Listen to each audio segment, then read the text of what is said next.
கனமழையால் திருவாரூர் மாவட்டத்தில் அறுவடைக்கு தயாராக இருந்த நெற்பயிர்கள் நீரில் மூழ்கி சேதமடைந்துள்ளன. கீழக்கூத்தங்குடி, மேலக்கூத்தங்குடி, பூந்தலாங்குடி, கல்யாண மகாதேவி உள்ளிட்ட கிராமங்களில் பயிரிடப்பட்டிருந்த நெற்பயிர்கள் வயலிலேயே சாய்ந்து அழுகியுள்ளன. இதனால் ஏக்கருக்கு 25,000 ரூபாய் வரை நஷ்டம் ஏற்பட்டுள்ளதாக வேதனை தெரிவித்துள்ள விவசாயிகள், வேளாண் துறை அதிகாரிகள் இதனை ஆய்வு செய்து உரிய இழப்பீடு வழங்க வேண்டும் என கோரிக்கை விடுத்துள்ளனர். எல்லாம் ஏரியாவே அப்படியே மழை, ஒரு நாள் மழையிலே எல்லாம் சாஞ்சி போயிட்டு. நான் 5 ஏக்கர் சாகுபடி பண்ணுறேன்.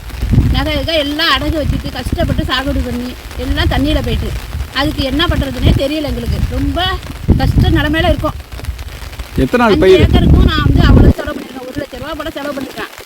செலவு பண்ணதுலேருந்து லாபம் எடுக்கிறதா, நஷ்டத்தை பார்க்குறதா, போனதை பார்க்குறதா, என்ன பண்ணுறதுன்னு தெரியாமல் கஷ்ட நிலமையில ஒன்றுமே சொல்ல முடியாமல் இருக்கும்.